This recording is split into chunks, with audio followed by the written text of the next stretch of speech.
तो आप सबको प्रभु यीशु मसीह के नाम से जय मसीह। एक बार फिर से आप सबको इस वीडियो में मैं आपका स्वागत करता हूं। दोस्तों, ये वीडियो आप सभी मसीह भाई बहन के लिए बहुत ही महत्वपूर्ण है जो प्रभु यीशु मसीह पर विश्वास करते हैं और मसीह जीवन में आगे बढ़ना चाहते हैं। और आज मैं आप सबको इस वीडियो के माध्यम से 8 ऐसे पाप बतलाने वाला हूं। ये पाप से परमेश्वर जो है बहुत ज्यादा नाराज होते हैं और ऐसे पाप से परमेश्वर नफरत करते हैं। और बाइबल के अनुसार मैं इस पापों को बतलाने वाला हूं। और वो 8 पाप कौन कौन से हैं, उस पापों को जानने के लिए इस पूरा वीडियो को आप शुरू से अंत तक आप जरूर देखें, ताकि आप जो है इस पाप से बच सको और परमेश्वर के सामने में अर्थात स्वर्ग राज्य में प्रवेश आप कर सको, इस पाप से छूट करके, इस पाप से आजाद होने के बाद। चलिए बिना किसी देरी के इस वीडियो को हम शुरू करते हैं। और आगे बढ़ने से पहले मैं आपसे आग्रह करता हूं कि आप हमारे चैनल पर पहली बार आए हैं तो कृपया करके हमारे चैनल को आप सब्सक्राइब कर लीजिए और वीडियो को लाइक करके उन दोस्तों को शेयर जरूर करें जो इन सब के बारे में नहीं जानता है और मसीह जीवन में आगे बढ़ना चाहता है। उन सबको इस वीडियो को आप शेयर जरूर करें। चलिए इस वीडियो को हम बिना किसी देरी के शुरू करते हैं। और उसमें जो पहला पाप है वो है गर्व, अर्थात घमंड का लीजिए, अभिमान या अहंकार।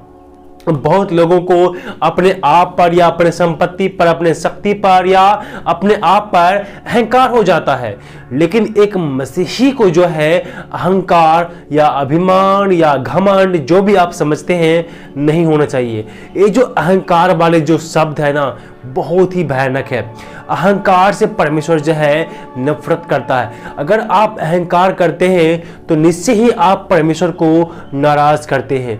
और हमें बाइबल में मिलता है कि यशायाह की किताब उसका 14 अध्याय 12 पद से जब आगे कुछ पदों को पढ़ते हैं, वहां पर हमें इस प्रकार से परमेश्वर का वचन हमें बतलाता है। पढ़ेंगे, लिखा हुआ है, हे भोर के चमकने वाले तारे, तू कैसे आकाश से गिर पड़ा है।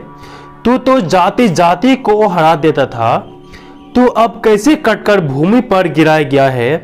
तू मन में तो कहता था, मैं स्वर्ग पर चढ़ूंगा, मैं अपने सिंहासन को ईश्वर के तारागण से अधिक ऊंचा करूंगा और उत्तर दिशा की छोर पर सभा के पर्वत पर विराजूंगा।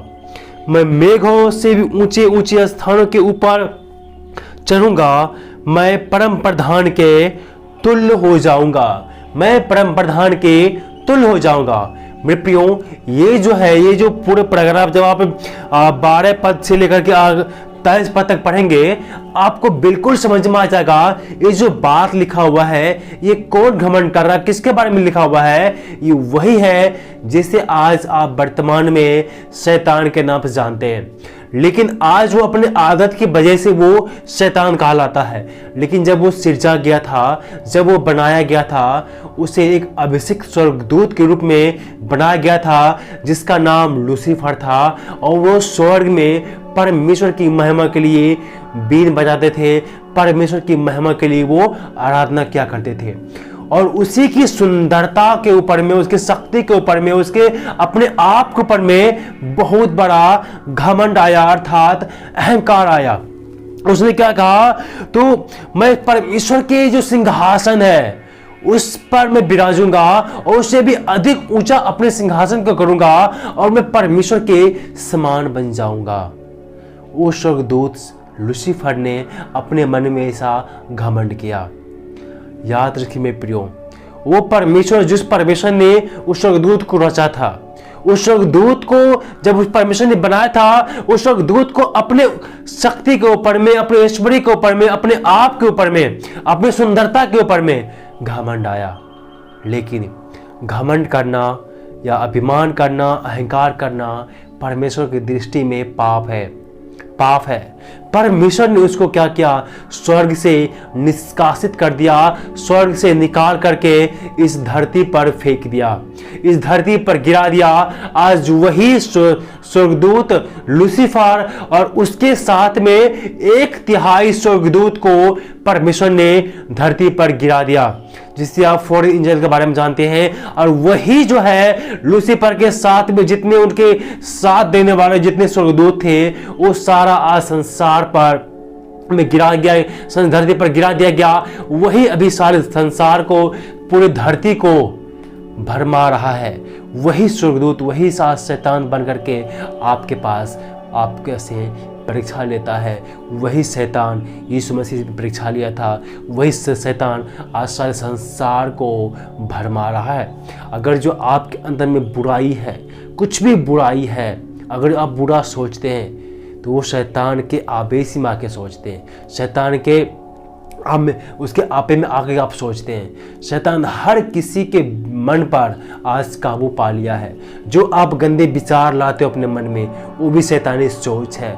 जो आप अहंकार करते हो, वो शैतानी सोच है, वो शैतानी चीज़ है। इसलिए उस अहंकार को आपको त्यागना होगा, अहंकार को त्यागना होगा। नीति वचन 16 के 18 में लिखा हुआ है, विनाश से पहले गर्व और ठोकर खाने से पहले घमंड आता है। अगर जब आप अहंकारी हैं, आप अहंकार करते हैं, आपको अपने आप पर घमंड आ गया है, तो निश्चय ही आप जो है विनाश के रास्ते पर चल रहे हैं। और ऐसे लोगों को प्रभु यीशु मसीह न्याय के समय में अथाह कुंड में, नरक में फेंकने पर है। इसीलिए आपके अंदर में घमंड, अहंकार या अभिमान सब एक ही है, ये चीज़ नहीं होनी चाहिए। अगर जो आज आपके अंदर में घमंड या अहंकार है, तो इन चीज़ों से आप को छोड़ दें, प्रभु यीशु मसीह पर विश्वास करें और अपने जीवन में आगे बढ़ें। हम देखते हैं दूसरा बात है, दूसरा पॉइंट में यह है, हम सीखेंगे पाखंड या भ्रामक या दिखावे करना। हर एक मसीही व्यक्ति को पाखंड नहीं करना चाहिए, दिखावा नहीं करना चाहिए। जब आप दिखावा करते हैं तो परमेश्वर दिखावे करने से भी मना करता है। परमेश्वर चाहता है कि हम लोग, कोई भी लोग, हम लोग दिखावा ना करें, हम लोग पाखंड ना करें, दिखाने के लिए कोई भी काम न करें। इसको हम पढ़ने के लिए समझेंगे आप मत्ती की किताब, उसका 23 अध्याय, पूरे अध्याय में परमेश्वर ने, प्रभु यीशु मसीह ने इस दिखावे को अर्थात पाखंड को एक्सप्लेन किया है।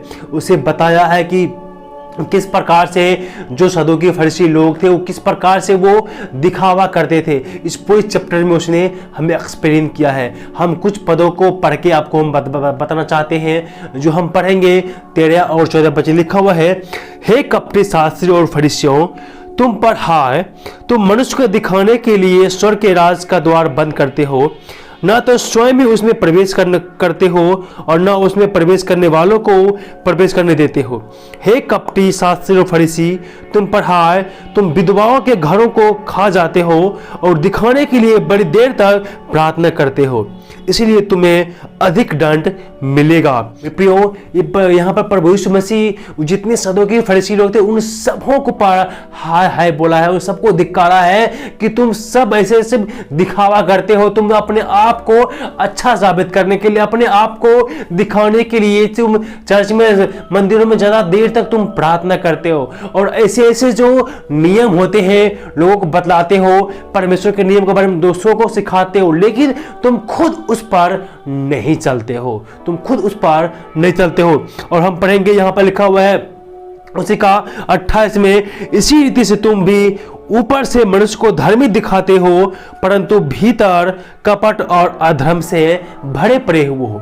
मित्रों, और आज भी हमारे समाज में, हमारे चर्चेस में ऐसे लोग बहुत मिलते हैं, जो ऊपर से तो हमेशा आपके नज़र में अच्छे बनने के ढोंग करेंगे, अच्छे बनने के नाटक करेंगे। वो अपने आप को इस तरह से अच्छा साबित करेंगे कि आपको लगेगा सच में ये व्यक्ति कितना महान है, कितना अच्छा है, कितना अच्छा से प्रार्थना करता है, कितना अच्छा बात बोलता है। लेकिन उसके मन में छल कपट भरा पड़ा हुआ है, उसके मन में छल कपट है, उसके मन आपसे दूर है। वो होठों से तो परमेश्वर का स्वागत करते हैं, होठों से आपको भी स्वागत करेंगे, लेकिन मन परमेश्वर से दूर रहता है। पहला शमूएल 16 का 17 के अनुसार परमेश्वर जो है हमारे मन को जांचने वाला परमेश्वर है। आप जो है इंसान के सामने में चापलूसी कर सकते हैं, इंसान को आप दिखा सकते हैं अपने अच्छे व्यवहार के द्वारा थोड़ी देर के लिए, लेकिन आपके मन में जो मैल भरा हुआ है, आपके मन में जो गंदगी भरा हुआ है, उस मन के बातों को परमेश्वर देते हैं। और इसीलिए आप जो है दिखावा ना करें। और जैसा आप अंदर है वैसा ही बाहर भी रहेगा। अर्थात जैसा आपका सोच अच्छा सोचते हैं तो बाहर भी अच्छा दिखाना है, तभी जाकर के परमेश्वर आप सबको आशीष दे सकता है। नहीं तो आप बहुत बुरी तरीक़ा से फंसेंगे। और ऐसा अगर जो आप दिखावा करते हैं, पाखंड करते हैं, आप जो नहीं है वो चीज़ दिखाने की कोशिश करते हैं, तो इस पाप से परमेश्वर नफरत करता है। ये भी एक प्रकार का पाप है। अगर जो आप ऐसा पाप करते रहेंगे तो परमेश्वर आपको नरक में ज़रूर डालेगा। इसलिए ऐसा आपको नहीं करना चाहिए। हम तीसरा बार में देखते हैं आध्यात्मिक उदासीनता। आध्यात्मिक उदासीनता का मतलब है आधे मन से विश्वास करना। आधे मन से विश्वास करना। बहुत सारे लोग आज हमारे चर्च में भी और या आपके भी चर्च में बहुत सारा विश्वासी ऐसे भी होंगे जो चंगाई पाने के लिए आपके पास आते हैं, चंगाई पाने के लिए विश्वास करते हैं। जब वो बीमार पड़ते हैं तो आपके पास में आते हैं, प्रार्थना और आराधना के द्वारा, परमेश्वर की महिमा के द्वारा उसकी बीमारी ठीक हो जाती है। फिर वो बीमारी ठीक होने के बाद में फिर से वो जैसे पहले रहते थे वैसे रहना शुरू कर देते हैं। अर्थात उसका जो विश्वास है वो पूर्णतया यीशु मसीह पर नहीं होता है। वो इधर भी है उधर भी, अर्थात आपके चर्च में भी आएंगे और उधर में जो उन लोग के जो संसारी जो रीति रिवाज, संसार के जो देवी देवता है उसको भी पूजा करेंगे, वो आपके पास भी आएंगे। अर्थात ना वो इधर के हैं ना वो इधर के हैं। इस विषय में परमेश्वर का वचन हमें साफ साफ हमें बतलाता है। प्रकाशित वाक्य उसका 3 अध्याय 15 और 16 वचन में इस प्रकार से लिखा हुआ है, और मैं तेरे कामों को जानता हूं कि तू ना तो ठंडा है ना गर्म। भला होता कि तू ठंडा या गर्म होता, इसीलिए कि तू गुनगुना है और ना ठंडा है और ना गर्म। मैं तुम्हें अपने मुख में से उगलने पर हूँ। मृत्युओं परमेश्वर जानता है ना आप ठंडा है ना गर्म है, लेकिन जो ठंडा और गर्म का जो मतलब है वो जो है गुनगुना है। और आज का जो मसीह है वो गुनगुना हो चुके हैं, वो गुनगुना है, न ठंडा है न गर्म है। हर एक मसीह विश्वासी को हमेशा गर्म होना चाहिए, हमेशा जो है विश्वास में आगे बढ़ना चाहिए, संपूर्ण मन से परमेश्वर पर विश्वास करना चाहिए। गुनगुना होने का तात्पर्य है वो न ठंडा है न गर्म, अर्थात ना ही वो प्रभु संपूर्ण रीति से प्रभु यीशु मसीह का है, न ही संपूर्ण रीति से वो अन्य देवी देवता का है, वो बीच में है। एक कहावत है हमारे गांव में, धोबी कुत्ता ना घाट का ना पाट करना, इधर का ना उधर करना, घाट करना द्वार का। इसीलिए आप जो है आपको किसी एक तरफ में पूरा 100% देना होगा। अगर आपने प्रभु यीशु मसीह में विश्वास किया तो आपके 100% जो मन है वो पूरा का पूरा संपूर्ण विश्वास आपको यीशु मसीह पर करना होगा। अगर जो आप विश्वास नहीं करते हैं तो आप बिल्कुल भी मत कीजिए, लेकिन अगर जो विश्वास करते हैं तो पूरा विश्वास कीजिए। आपको गुनगुना नहीं होना चाहिए, गुनगुना नहीं होना चाहिए। अगर जो आप ठंडा है तो विश्वास में रह करके आप सच्चाई पर चलिए, बाइबल के अनुसार अपने जीवन को जिए। लेकिन अगर जो आप गुनगुना बन के रहते हैं तो ये गलत है, वो पाप है। मसीह विश्वासियों को गुनगुना नहीं होना चाहिए और ना ज़्यादा ठंडा भी होना चाहिए, हमेशा गर्म रहना चाहिए। अर्थात हमेशा वो विश्वास में अव्वल होना चाहिए, विश्वास में, बाइबल पढ़ने में हमेशा वो आगे होना चाहिए और परमेश्वर की आज्ञा मानने में हमेशा आगे होना चाहिए। अर्थात मसीह विश्वासियों को गर्म होना चाहिए, आधे मन से विश्वास नहीं होना चाहिए। पूरे मन से आपको विश्वास करना होगा प्रभु यीशु मसीह पर, तभी जो है आप जो है नरक में जाने से बच सकते हैं। नहीं, प्रभु यीशु मसीह ने साफ कर दिया ना, आत्मा कलीसिया से क्या कहती है कि देख मैं तेरे कामों को जानता हूँ, तू ना तो ठंडा है ना गर्म है, इसलिए कि तू गुनगुना है और तुझे मैं अपने मुख से उगलने पर हूँ। अर्थात आपको प्रभु यीशु मसीह उस नरक में डालने पर है अगर जो आप गुनगुने मसीह हैं तो। इसीलिए अपने आप को जांचें कि आपका जो विश्वास है पूर्णतया 100% प्रभु यीशु मसीह पर आप विश्वास करते हैं कि आप विश्वास में कमज़ोर हैं। अपने आप को जांचें और नापें।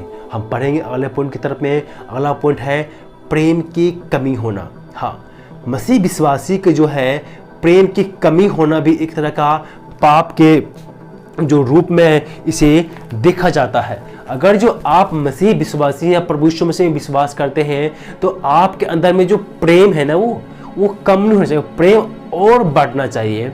जब तक प्रेम में आगे नहीं बढ़ेंगे तब तक आप ईश्वर को भी नहीं समझ पाएंगे, क्योंकि बाइबल कहता है ईश्वर प्रेम है। अगर जो आपके पास में प्रेम की कमी है, आप अपने पड़ोसियों से प्रेम नहीं कर सकते हैं, आप अपने भाइयों से प्रेम नहीं कर सकते हैं, जिससे आप देखते हैं, जिससे आप बात करते हैं।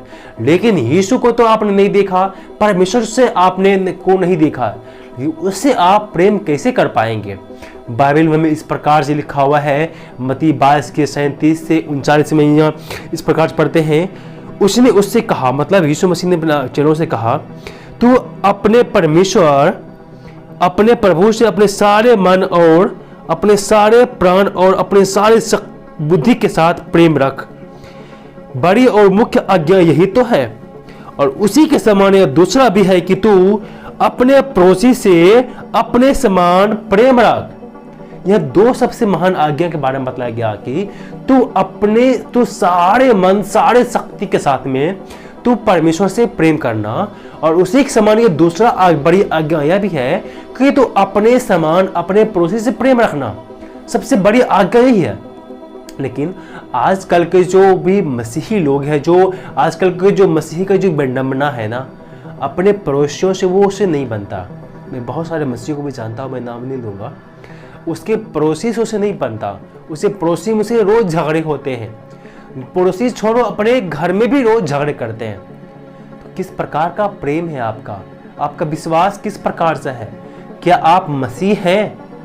ऐसे लोगों को देख करके डाउट होता है, क्या सच में ये मसीह है?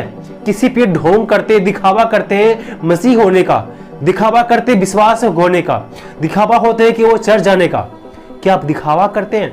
अगर जो आप दिखावा नहीं कर रहे हैं तो आप अपने पड़ोसी से अपने समान प्रेम करेंगे, क्योंकि ये परमेश्वर का आदेश है कि तू अपने समान अपने पड़ोसी से प्रेम करना। जब आप अपने पड़ोसी से प्रेम ही नहीं कर सकते हैं तो आप अपने परमेश्वर से भी प्रेम नहीं कर सकते हैं, क्योंकि ये परमेश्वर आपको सिखाता है तुम अपने पड़ोसी से प्रेम करना, लेकिन आप अपने पड़ोसी से झगड़ा करते हैं।